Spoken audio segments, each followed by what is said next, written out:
Thank you, all of you, for joining us. We're super grateful to Annie for opening up this first community meeting of the summer to us to respond to the events of the past couple of weeks and to take some time to learn from the Black Lives Matter movement and the Disarm UC movement. It's important to recognize that we just have an hour together today. So we are constrained, in terms of our ability to provide in-depth context or theory or history behind these ideas. And so we're really just going to be providing kind of an ultra brief summary with the hope that this is the start of an ongoing conversation. So try to just keep that in mind. And with that, I'll pass things off to Kari to get us started. And actually, I'm just going to go ahead and share my screen here. There we go. Okay, Kari. Thanks, Asha. Awesome. Thank you all. So we want to begin by acknowledging and honoring the Indigenous peoples of the lands on which we stand today. So Berkeley sits on the territory of Huichin, the ancestral and unceded land of the Chochenyo Ohlone. This land is and was of great importance to the Ohlone people who are still here today. We recognize that every member, past and present, of the Berkeley community has and continues to benefit from the use of and occupation of this land since the institution's founding in 1868. And we have a responsibility to acknowledge and make visible the university's relationship to Native peoples. Because Asha and I are sheltering in place and calling home other lands in this moment, we also acknowledge and honor the Gabrieleño Tongva people of today's Los Angeles County and the Muwekma Ohlone peoples of San Jose. By offering this land acknowledgement, we affirm Indigenous sovereignty, and we will work to hold University of California, Berkeley and ourselves more accountable to the needs of Indigenous peoples. We call on all of you to also acknowledge, honor, and provide reparations, if possible, to the Native peoples of the land you occupy. Thanks. Back to you, Asha.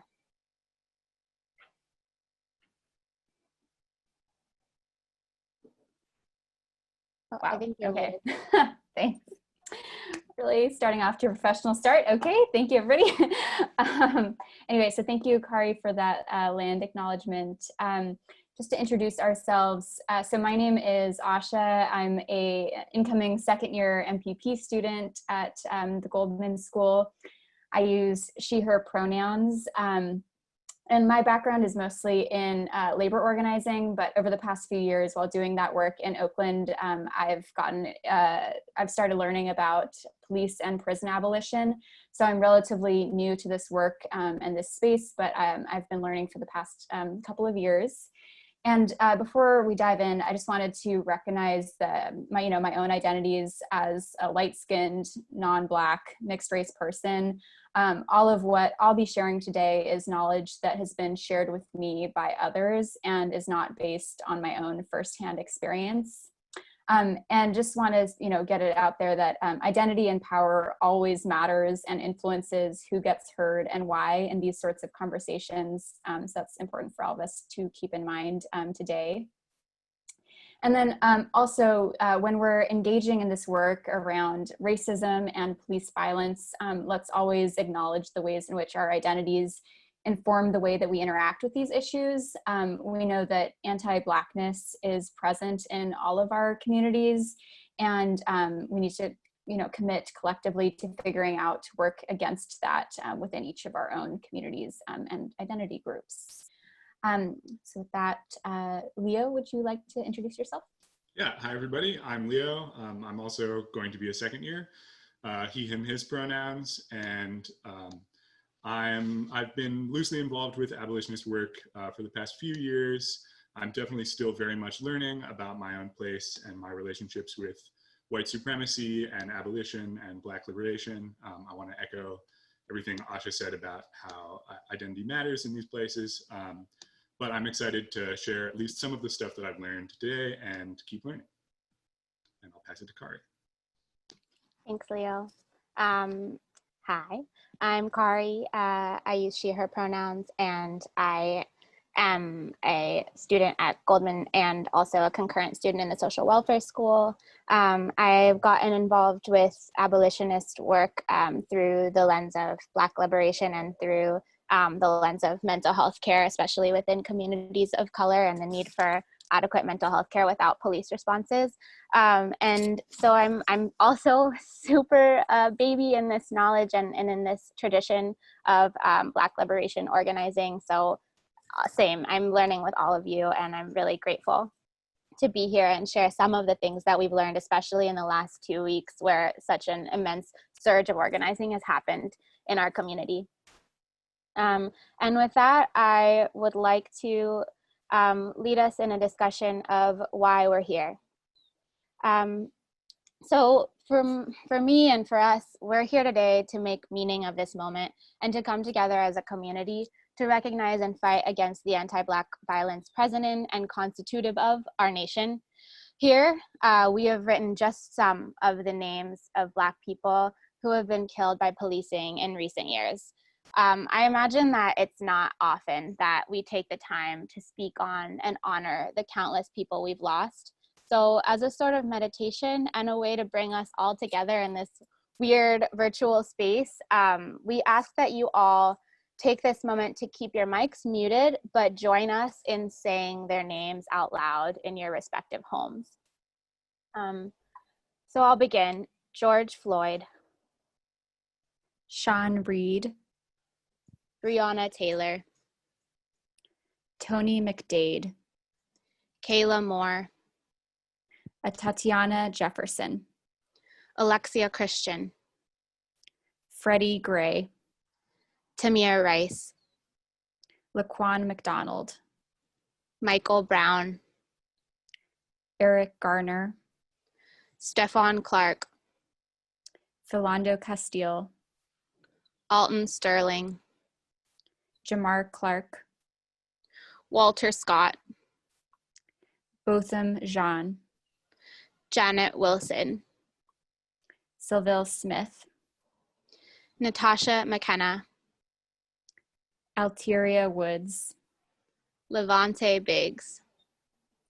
Maya Hall. Mary Truxillo. Michelle Cousseau. We honor them all. Let's take together 3 deep breaths.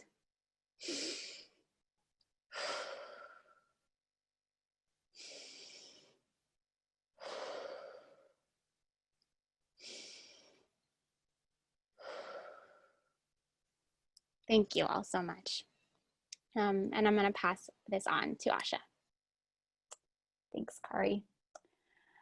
So the purpose of this teach-in today is first and foremost to share knowledge from Disarm UC leader Kirby Lynch, who's a PhD student at Berkeley.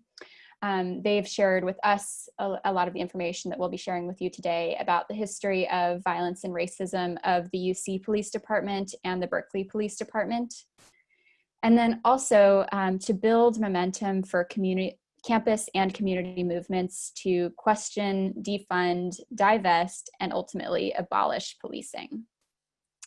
And in this presentation, we'll be using the term policing to include behavior that's typically termed police brutality or police violence. We borrow from Professor Dylan Rodriguez this framework that, quote, "It's not police brutality if the state sanctions the violence. At that point, you move from calling it police brutality to calling it policing."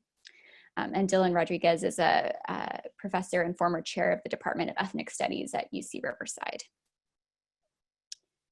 So last week, Malaika Jabali wrote an article in The Guardian titled, quote, "If you're surprised by how the police are acting, you don't understand US history." And if we look at the origins of policing in this country, we can see that violence against Black folks and the mobilization of the police to protect private property, which is what we've been seeing all over the news over the last couple of weeks, is in fact completely consistent with what policing is in this country.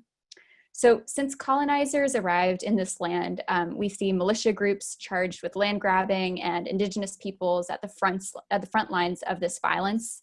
So this photo on the left here is of a person named John Hayes, and he was a captain of the Texas Rangers in the 1830s.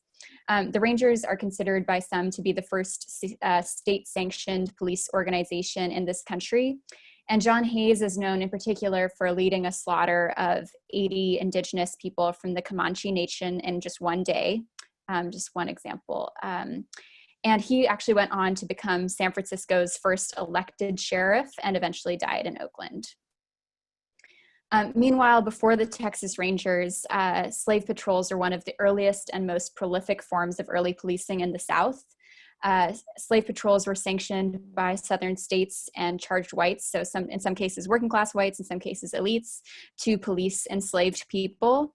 And after the Civil War, Southern police departments often carried over aspects of these patrols in their policing, in particular in terms of their surveillance, their tactics around enforcement of curfews, and stopping any types of organized resistance. And then in northern cities, we see the first municipal-run police forces, which were modeled after a British version, created in the 1830s. And during this time period, it was the period of urbanization and the development of factory production in these cities. So there was increasing inequality at the time, increasingly long hours, unsafe working conditions for factory workers, which was leading to what they called riots at the time, which we would now refer to as labor strikes. And in the context of this labor organizing and unrest, economic elites were able to drum up political support for publicly run police forces with the goal of maintaining, quote, social order. Before this time, those with resources and property to protect would generally hire their own private police forces. So the creation of bureaucratized municipal forces was really a win-win situation for the elite because in the words of historian Gary Potter, that's Gary, not Harry, quote, police forces provided an organized, centralized body of men who were legally authorized to use force to maintain order. So they really conveniently allowed the economic elites at this time to shift the costs of policing from the private sector to the state. So in cities like Boston and New York, which were the early adopters of municipal police forces, the police tended to target disorder among a supposedly kind of dangerous underclass, which was primarily composed of the poor, foreign immigrants, and free Blacks, as well as workers who were organizing. So just some key items to note here are that the origins of policing in the United States include land grabbing from indigenous peoples, from slave patrols in the South, and from efforts to control workers organizing in the North. So in other words, policing in this country has always served the purpose of protecting economic interests of those in power and enforcing racial hierarchy. And this is a quote from Professor Shireen Razak. So with that, I'm going to pass things on to Kari to talk about the history in Berkeley. Thanks, Asha. So yeah, we feel like it's really important for us to understand the history of policing on our campus and in our community, and to recognize just how intrinsically linked policing has been to the student experience at Berkeley. Policing isn't extraneous or unrelated to campus life. In fact, the institution of policing has in many ways made UC Berkeley what it is today. So I'm going to briefly run through a few major experiences and eras of policing at Berkeley, but please know that everything that we list in this timeline and all the things that we don't list as well are really worth your time to look into more deeply. So I'm going to begin in 1916 with a man named August Vollmer. He was the first BPD, Berkeley Police Department police chief. And he's credited with modernizing policing and professionalizing policing, not only at Berkeley PD, but also around the country and even outside. He created one of the first police training schools in 1906. And I just want to highlight a quote from Chief Vollmer about his ideology around policing. So he says, "For years, ever since the Spanish-American War days, I've studied military tactics and used them to good effect in rounding up crooks. After all, we're conducting a war against the enemies of society, and we must never forget that." So he had learned a lot of military tactics in his fighting in the Spanish-American War, and he directly brought those to Berkeley, and then those reforms were actually championed by police reform advocates all over the country, and they were spread really quickly. So jumping ahead 5 decades to the era for which Berkeley might be most famous, the free speech era, I want to just speak on the inception of the free speech movement at Berkeley. So in the fall of 1964, UC Berkeley was the site of the first major campus uprising in the country. Jack Weinberg, a grad student activist for racial justice, was arrested for handing out leaflets on campus in defiance of a campus ban on political activity, which was like the law of the land at UC Berkeley at that time. This marked the beginning of the free speech movement, which was a series of demonstrations that were basically around student needs of having free political expression and access to political advocacy at Berkeley. So that ended up spurring a series of demonstrations that culminated on December 2nd, 1964, when over 1,000 students overtook Sproul Hall, demanding an end to this repression. The sit-in that they staged was seen by many people as peaceful, but the BPD, OPD, and the Highway Patrol were still brought onto campus, and eventually the UCB administration, along with the then governor of California, called in California state troopers to break up the demonstration. Police arrested 800 students and injured dozens. A journalist writes of this day, "There was no civilian authority anywhere on campus. The UC president was in Los Angeles on a trip, the chancellor had disappeared. The University of California was, quote, completely in the hands of police." So I just want to say that the reporting on this era is insane and sickening, and I would recommend looking into it more if you haven't read up on it.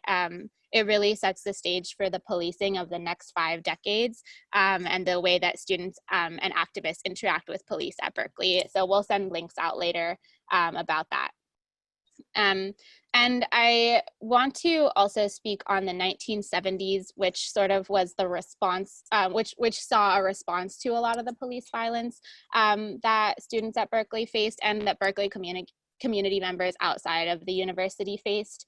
So in 1973, a huge diverse coalition of community groups including the Black Panthers and including a bunch of non-Black anti-war activists, coalesced to form a campaign for what they called community control of policing.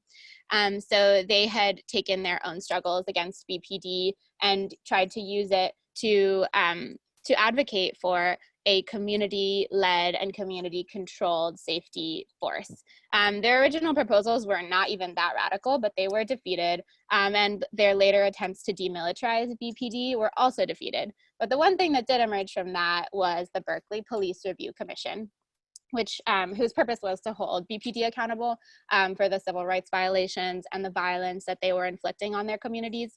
And the BPRC is still active, or has been active even in the last few years, but it has been seen as largely unsuccessful in doing its job of holding police accountable, which is basically why we still need and still have other alternative ways of attempting to get accountability for police in Berkeley.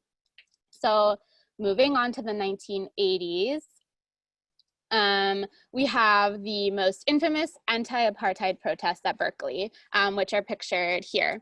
So the 1985-1986 sit-ins at Sproul Hall, through which student organizers aimed to urge UCB's administration to divest from businesses participating in business in South Africa during apartheid. The students were conducting a series of peaceful protests, and a lot of students were even camping out at Sproul Hall during the night. Thousands came in for daytime demonstrations, and after a week of these peaceful protests, police in riot gear came to Sproul Hall at dawn, arrested 158 students, and basically attempted to disrupt the movement. But the movement actually only grew after that, becoming essentially mainstream at Berkeley. And tensions between student activists and the administration and obviously police also grew more intense because the administration repeatedly refused to act on the call to divest. And they had billions of dollars invested in these businesses that were operating in South Africa during apartheid. So what happened at that point was students began building shanty towns out of wood and other cheap materials to demonstrate the really poor living conditions of Black South Africans under apartheid.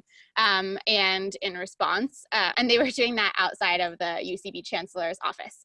So in response, police were called in to destroy and remove the shanty towns. Protesters rebuild the shanty towns. And eventually UCPD, along with local departments all over the Bay, arrived one day, violently broke through protester lines, arrested almost 100 students, and destroyed the shanties, which is the moment that is captured in this photo. And this is one of the largest, this is the largest mass arrest, the anti-apartheid movement arrests since the 1960s. In the 1990s, I just want to emphasize one moment of student activism and police response, which was that in 1992, a 19-year-old houseless anarchist and advocate for houseless people's rights named Rosebud DeNovo, who also suffered from mental illness, was fatally shot by OPD after being found in the UCB Chancellor's home. Accounts differ on the details of Rosebud's killing, but her death spurred a peaceful protest in People's Park, which y'all know. I hope you know where People's Park is, and has an amazing history of activism and community support there. So the peaceful protest ended up being met by riot police who injured and wrongly arrested many demonstrators. And there's actually a pretty upsetting video about this on YouTube as well, just a short cell phone video. So in the 2000s, I'm going to move on. We have, which most people probably know about, the Occupy movement was brought to Cal. And at that point, there was a series of demonstrations that did also result, again, just like in the 60s, 70s, 80s, and 90s, an extreme militarized police response. Students had peacefully set up tents to demonstrate against inaccessible higher ed costs and the general exploitative nature of the financial sector in the US. Police ended up beating dozens of student activists with batons, arresting several students and an associate professor.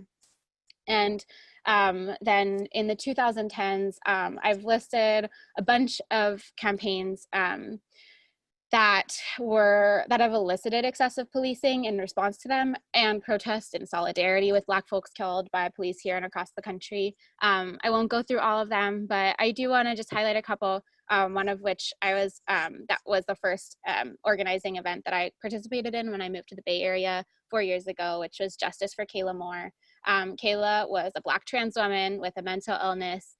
She was an amazing community advocate, and she was murdered by BPD in her own home after they were called by a loved one of Kayla's to do a welfare check during her mental health episode. And her murder was blamed on her obesity, and her family has not gotten any apology or any accountability from BPD since then. And that was 7 years ago, and they are still fighting. And so communities have rallied around her and her case. There is also the No to Napolitano campaign, a bunch of other protests in response to the killings of Black people elsewhere in the country. And just to highlight the Free Speech Week protests in which Milo Yiannopoulos and other self-proclaimed right-wing trolls were scheduled to come to UCB's campus to sort of demonstrate the commitment to UCB to free speech. The campus spent nearly $4 million cumulatively in 1 month in 2017 on free speech events such as Milo's. And they have a specific measure that allows them to do that. But it's something to remember when we think about the way that our campus funds are being spent. In Milo's event alone, $800,000 security funding was spent. In Ann Coulter's event, almost $300,000 was put toward her security, and apparently the security of student protesters, which is obviously debatable. So I want to end with the UC Santa Cruz COLA movement, which we also participated in. A lot of you I know were there at the UC Berkeley solidarity protests and COLA protests. And there's been an investigation that found that in UC Santa Cruz's wildcat strikes, the administration partnered with police to use military surveillance tactics of student organizers during those strikes. So the common theme we want to highlight here is the ways in which our campus and our Berkeley community and the UC community have experienced decades of truly militarized policing, and policing that is militarized by design. We can see from the Volmer's construction of BPD and of law enforcement on campus over 100 years ago. And this type of policing has generated immense harm, often to our most vulnerable students and community members, rather than safety. And there's been an untold but obviously obscene cost, and that funding we know could have been used for community care, financial aid, academic support, and any number of things that really do serve to keep our communities safe. So I'll hand it over to Asha. Thanks, Kari. And so, like Kari was saying, policing in our community has been highly militarized. It's also been very racialized. So we wanted to take some time to talk about UCPD in relation to the Black community. Maybe you can do the raise hand function in Zoom if you've heard of the name David Cole. If you haven't heard of David Cole, if you heard of AFSCME, Local 3299, yeah, okay, seeing lots of hands raised, great. So David Cole was a member of AFSCME Local 3299. He was a worker on UC Berkeley's campus. And in February of 2018, he was arrested and brutalized at a rally that AFSCME had organized as part of a statewide campaign for better wages on UC campuses. He was a Black man and the only person arrested. And you can see a headline about it here. And this is just one of several incidents of UCPD arresting and using force specifically against Black folks that's been documented in the past couple of years. So you can see just a handful of the headlines here. They couldn't all fit onto one slide. And so, given this history, and this is just, recent history, it really shouldn't be a surprise to us when we see various surveys and studies. Just for example, like this stat on the right here from the 2013 Campus Climate Survey that shows how Black students at UC Berkeley report experiencing life on this campus under threat. And I think it's also important to note here that, like Kari mentioned earlier, the UCPD works together with the Berkeley Police Department and BART Police, among other agencies locally, and there have been many additional incidents of racial profiling on campus and against Cal students by these other agencies. And if we, think back to what also Kari mentioned earlier about August Vollmer as the, father of American policing, it's just really important when we're thinking about history of policing to understand that Berkeley is a really crucial site for that history, including the racialized aspects of policing. So with that, I'll pass things back to Kari. Thank you. So like Dan said earlier, we feel similarly like abolition is obvious, but we understand that that is a big jump for a lot of folks. So we wanted to just quickly, because this could be like a 3-hour teach-in in and of itself, run through why an end to policing rather than simply pursuing further reform.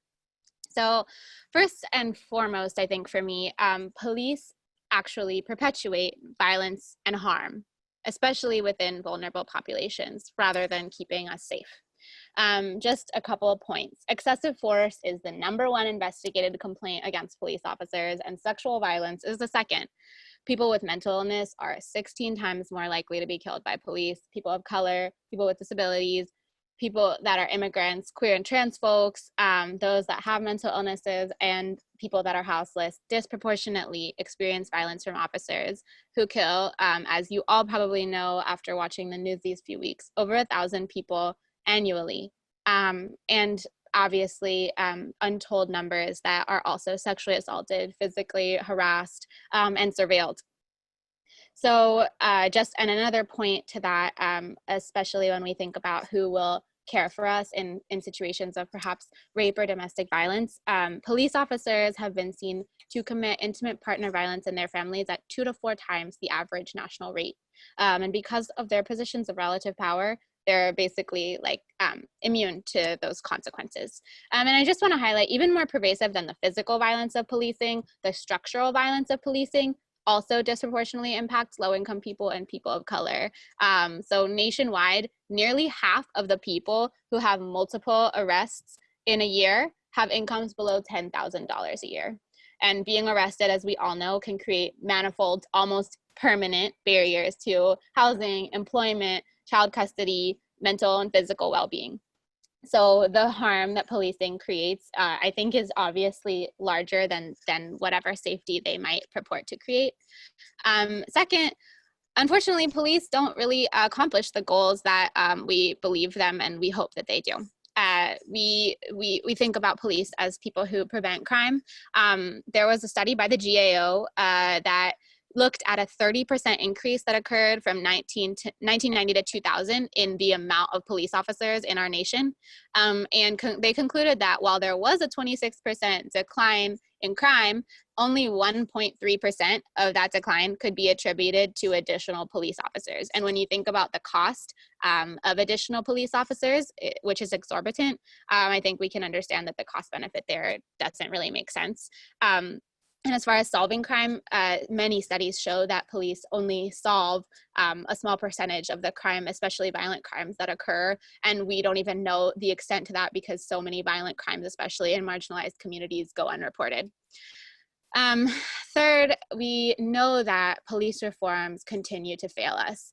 As we learned from faculty at Goldman, from researchers at PolicyLink, and from folks like APTP and Critical Resistance, reforms including body camera use, anti-bias training, reporting procedure adjustments, and community policing are not proven to reduce police violence significantly. And we can understand, like with community policing, which is I think what we may be hearing a lot about in the coming weeks, obviously like connecting officers to community members does nothing to structurally limit the officer's power to harm community members. It does nothing to make them more accountable to communities either. Next, I think that we can see as policy students that the way that policing is now is not evidence-based, but what is, in a lot of ways, is investing in community. And when we look at the GAO study that I mentioned, the majority of the 26% decrease in crime from 1990 to 2000 came from other unspecified factors. And a lot of smaller studies have shown that those kinds of factors include investments in childcare, investments in mental health, free preschool, wage increases, street lights, job programs for young folks, and things that reduce recidivism in people who have been formerly incarcerated. So we know that those things are possibilities. And finally, we know that abolitionist organizers and everyday folks have been and are creating alternative community safety measures within our own communities. And I really believe that we have the capacity and we do keep us safe. And I want to share this quote from Critical Resistance.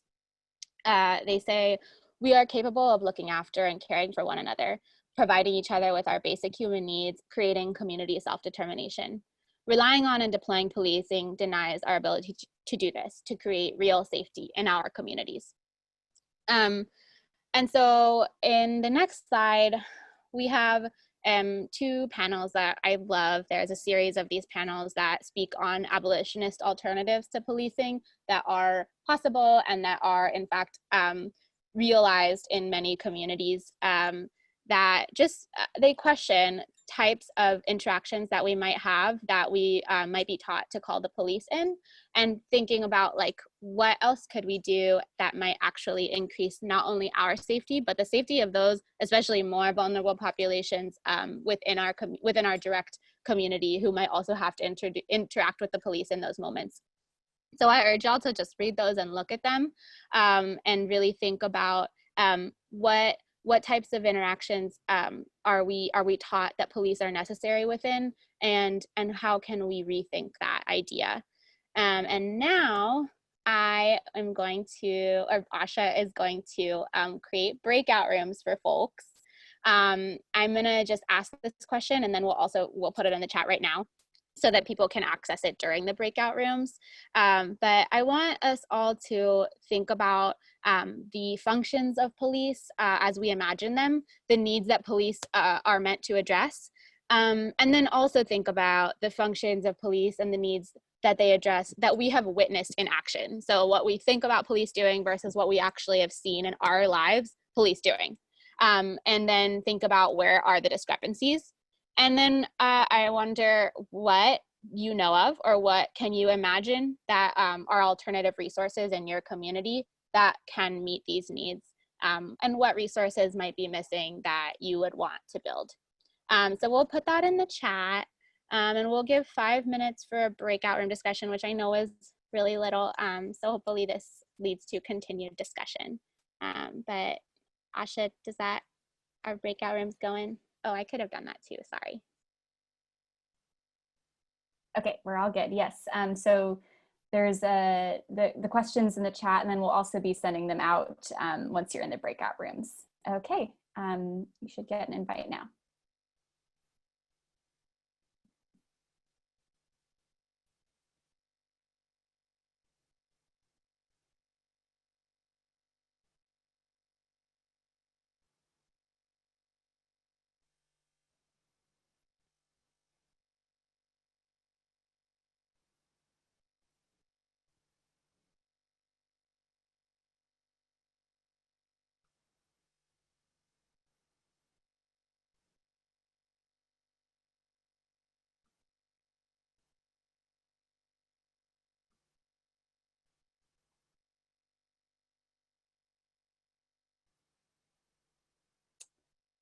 Okay.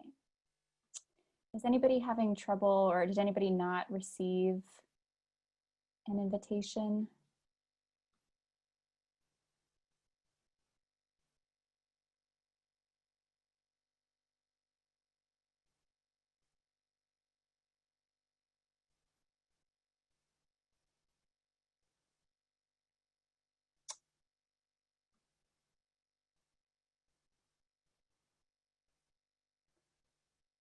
So hopefully everybody has a little window that popped up inviting you to join a breakout room, and you just have to say yes to that invitation to join.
Cool. So it looks like there's still some folks with me in this large group. So if you're having trouble joining a breakout group, maybe you can chat me or take yourself off of mute, and I could try to manually add you into a breakout room if that's something you'd like to do.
So for those of you who are still in here in the main session, everybody in the breakout rooms will be joining us in less than a minute.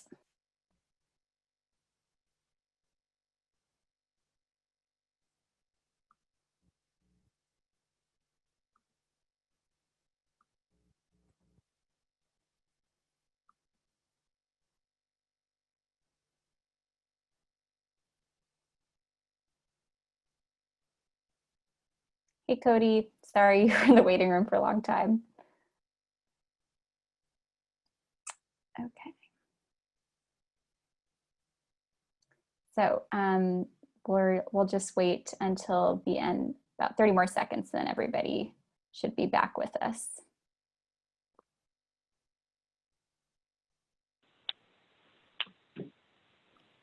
I'm gonna go ahead and share my screen again. They cut me out from the discussion.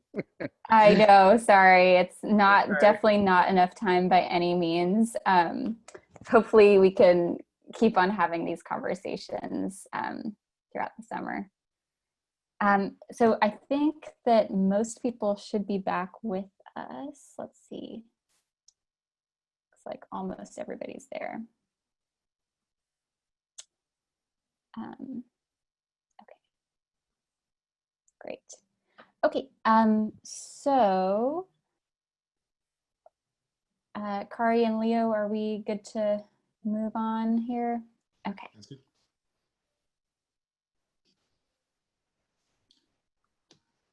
Okay, so I'm going to talk now a bit about what we're seeing in the world around us today and how we can apply that to our campus and our relationships with police. So I'm going to cover some stuff here that you've probably seen in the news. There are obviously massive uprisings and massive activist movements calling for change. And let's talk about a few of the things that are happening in response to that. So one thing that people are talking about is police unions. Police unions are intimately connected with police violence. Rob Gillizo, who's an economist with some other people, has shown a relationship between police unionization between the 1950s and the 1980s and immediate increases in the numbers of police killings. And police unions bargain for all kinds of rights that we don't normally associate with labor movements. So police unions bargain to shield police names from the media. They bargain for arbitrations, which are based on precedent, which means that if a police officer wasn't fired for something in 2003, they can't be fired for that now. And a lot of other immunities. And campaigns against police unions aren't new at all. Activists have been calling for the AFL-CIO to expel police unions since at least 2015, but there's extra pressure today. Another thing that people are calling for is more accountability for police. This has been a major demand of many of the uprisings. And a lot of activists want to focus on the fact that arresting officers who have already killed doesn't protect people and it doesn't bring those people back. We want to resist just like purely punitive and carceral logic. And the type of accountability that makes a real difference is earlier in the pipeline. So Derek Chauvin, the officer who killed George Floyd, had dozens of use of force violations on his record before that. And those are things that all were allowed to let slide and were allowed to continue. So one of the calls for accountability that is going on right now is the Ending Qualified Immunity Act, which is a federal bill being introduced by Ayanna Pressley. It has support from a lot of other people, including Elizabeth Warren. That's aiming to end qualified immunity for police officers, which prevents individuals from suing police officers for violations and protects them. And Reuters called this a, quote, nearly fail-safe tool to let police brutality go unpunished and deny victims their constitutional rights. So ending that is another thing that we're seeing today. But perhaps the most promising and the most effective thing that we're seeing is calls for disarming, defunding, and abolishing police departments. As we sort of discussed earlier, the only real way to end police violence is to end police violence. And that means ending police. So these calls have gained traction all over the country as response to the work of countless organizers. So in Minneapolis, we're seeing a veto-proof majority of the city council members with the intent to defund and dismantle the city's police department. There are also smaller victories in other places. LAPD's budget got cut by $150 million which is only a small fraction of their about $2 billion budget, but is nonetheless a decrease to the budget of a department that has only seen increases over the past decades. And this is going on all over the place. In terms of how these things can be applied, here I'm going to focus mostly on disarming and defunding and abolishing. There have been a lot of petitions for what universities in general and how UC in specific can respond to this. Justice for Black Lives petition, the ex-campus statement against state terror. You may have seen these things or signed them, and we encourage you to look into them if you haven't. And as you can see here, we have in the Justice for Black Lives petition, a demand to end all university contracts with police on our campuses and the abolition of their departments, the redistribution of their resources to provide for community members in need. Before I talk about those resources and what UCPD does, I do want to talk about the university contracts with police briefly. Universities have all kinds of different relationships with police. One of the ones that we think is important to bring up specifically is the way that research into police can function either to funnel resources into police or to contribute to abolition. So a lot of the research that has gone into police violence is super important research that helps activists call for safety and for police, for defunding police. But other research that looks into sort of intermediary reforms that end up requiring more training or more equipment, that's the kind of research that ends up funding police and ends up being a way that universities have a relationship with police that supports them. But of course, UC Berkeley just has its own police department. That's a thing that exists here, UCPD, and we can look at what kind of resources they have and what kind of stuff they do.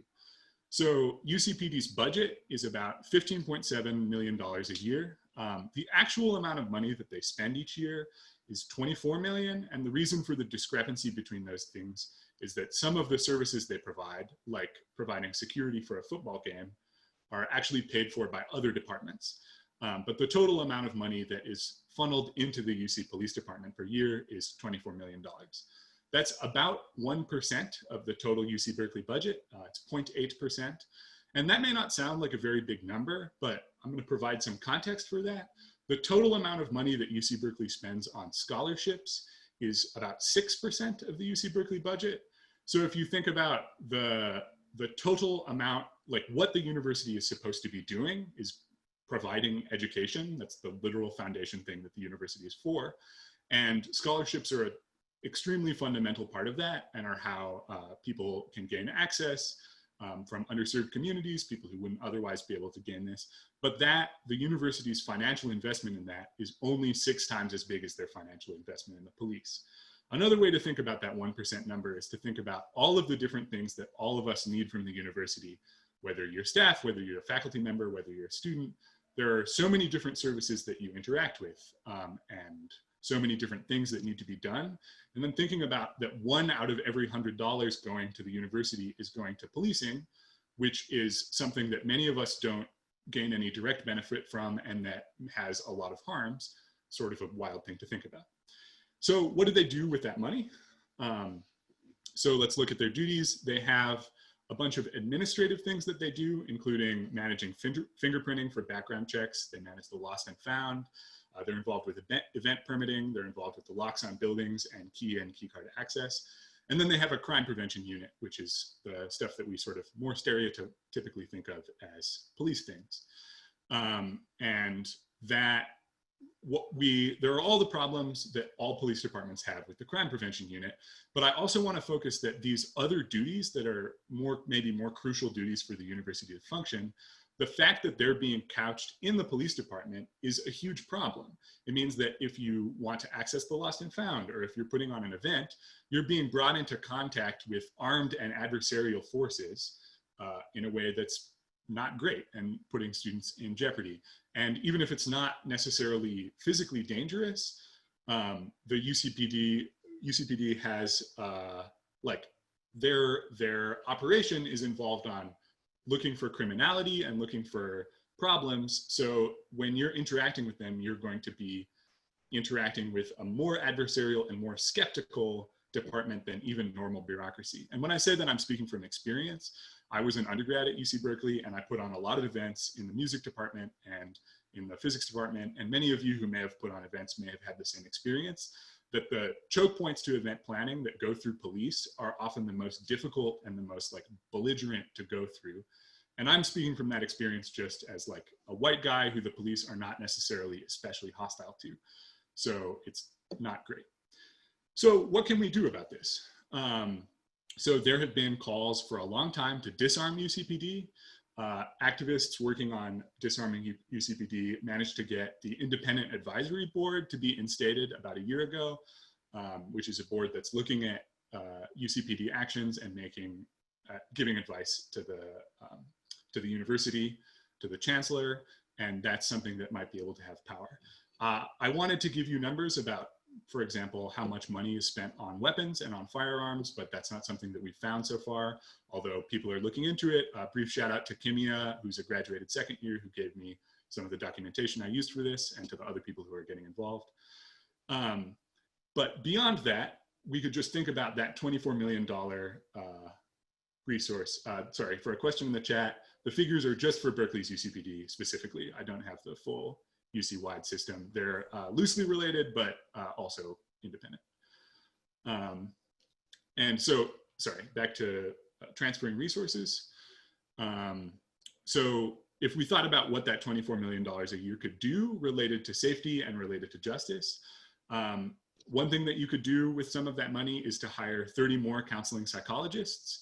I don't know if any of you who are students here have tried to get therapy at Tang, but it's kind of a pain and you can't get access all the time. And that's intimately related with all of our wellness and our safety. So some money could go into that. You could put $5 million a year into indigenous land repatriation. The UC Berkeley Gill Tract is a large amount of land, much of which is developed, and some of which has been returned to indigenous people, and you could invest more money into returning more of that land. You could give 500 students a year free room and board for people who are housing insecure. That's obviously crucial to their safety and their functioning well at the university, and that's a large number. And if you did all of these things together, you would still have $9 million left over for safety programs, for all of the things that, for the lost and found to be in a different organization, and for building blocks, and for whatever safety programs we think end up being crucial and less adversarial and violent. So this is a huge chunk of money that could be repurposed in all kinds of different ways to helping the safety and security of students in the university better. And to talk about how we can get involved with pushing for that to happen, I'm going to pass it back to Ash. Great, thanks, Leo.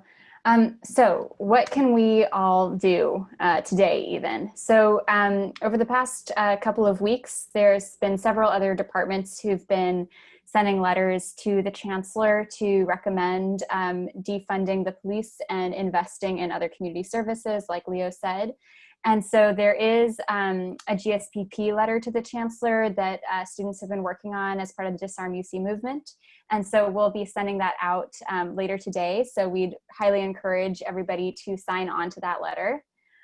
Also, like Leo mentioned, there is this independent advisory board that was fought for and won by student organizing, and it's existed for about a year. They are having a public meeting tomorrow, so it's Tuesday from 12 to 2 p.m. So that's a really great way to learn more from folks who've been really involved in this work for some time. And finally, if you've done those things, you want to do more, there's a GSPP contingent of Disarm UC, and so you can contact Kat Benson or Max Hare. Kat is also a second-year MPP student, and their contact information is down here. And so we know we just have 5 more minutes. So with that time, we've just shared a ton of information, which is a lot to process, and I'm sure folks have tons of questions. So what we're going to do is split into breakout rooms once again, talk with other folks about what questions are coming up for you, maybe if you have ideas, but primarily focused on questions. And then when we come back into the large group to wrap things up, we'd love for you to type your questions into the chat. And then, so following this teach-in, Kari, Leo, and I, as well as other students who are involved, will look through those questions and try to respond to them thematically in a follow-up email. And we'll also be sending around this slide deck with a bunch of links around the research that we used and resources that you can use to learn more about everything we've talked about today. So with that, I'm going to go ahead and start our breakout rooms. Again, we'll just take 3 or 4 minutes and then come back into the large group to wrap things up. And yeah, please keep track of your questions for us. Okay, let's do this. You should have an invite. And you just have to click yes to join that breakout room.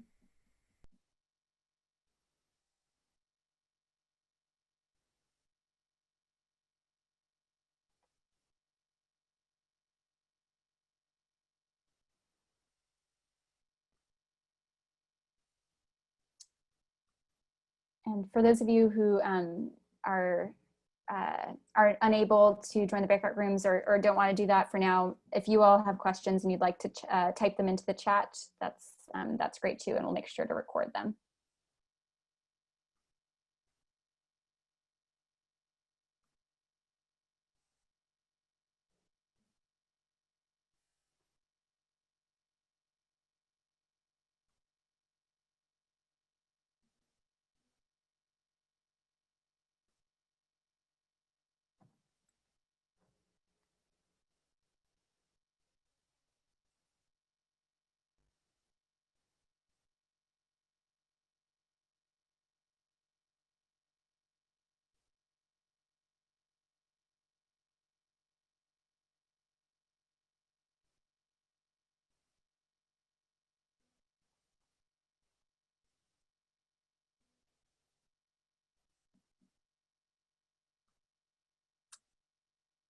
Anna, did you get kicked out?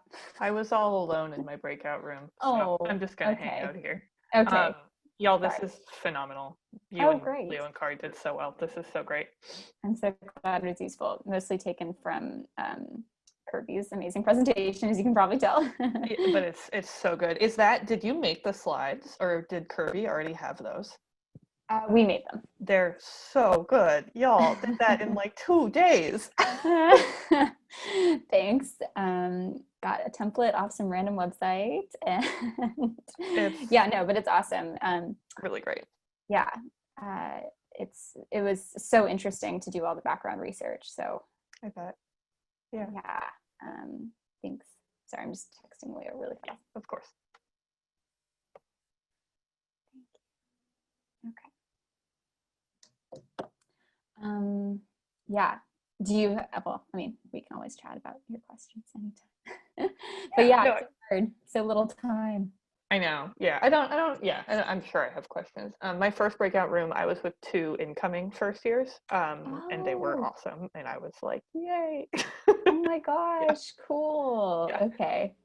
That's so exciting. You know, it was cute. 2 incoming, one was in Boston and one was in Chicago. Yeah, it was neat. So that's so cool. Okay, I was wondering if any of them would join. That's great. No, that one girl was like a teacher and was like, I arranged to have someone cover my class so I could do this. Wow. I know. I was like, shit, good. Dang. Okay, I'm going to close all the rooms so that people will get told to come back. Great.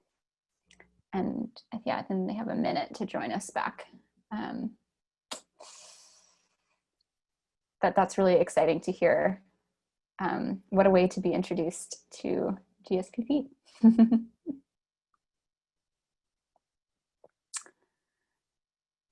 So yeah, so for those of you who are joining us back, if there's any questions you'd like us to respond to, feel free to type them in the chat and we'll save them and get back to everybody. This also gives us some time to do research if we don't know the answers to your questions. And if any of you have to leave right away, we're just gonna just do a quick appreciations and then wrap things up. So promise we won't take too much more of your time.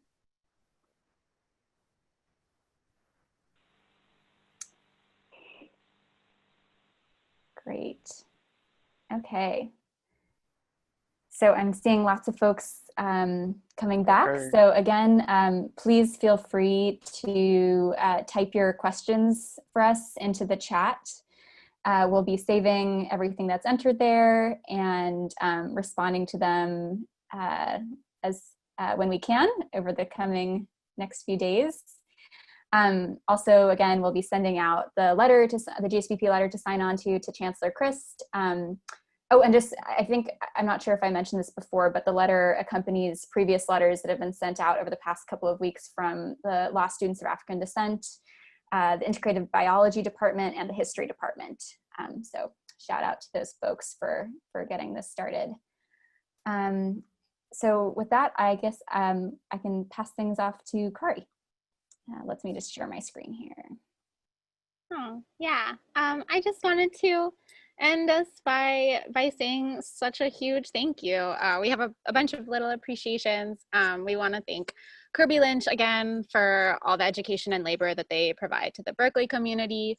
We want to thank Critical Resistance for the learnings that they've provided us here in this moment and in our everyday lives. Our classmates, thank you so much for your support of not only this effort, but of all of the organizing that's being done. It's been so beautiful to see folks step up, and I feel so much more in community with people that I haven't seen in so long than I could have imagined. So that's amazing.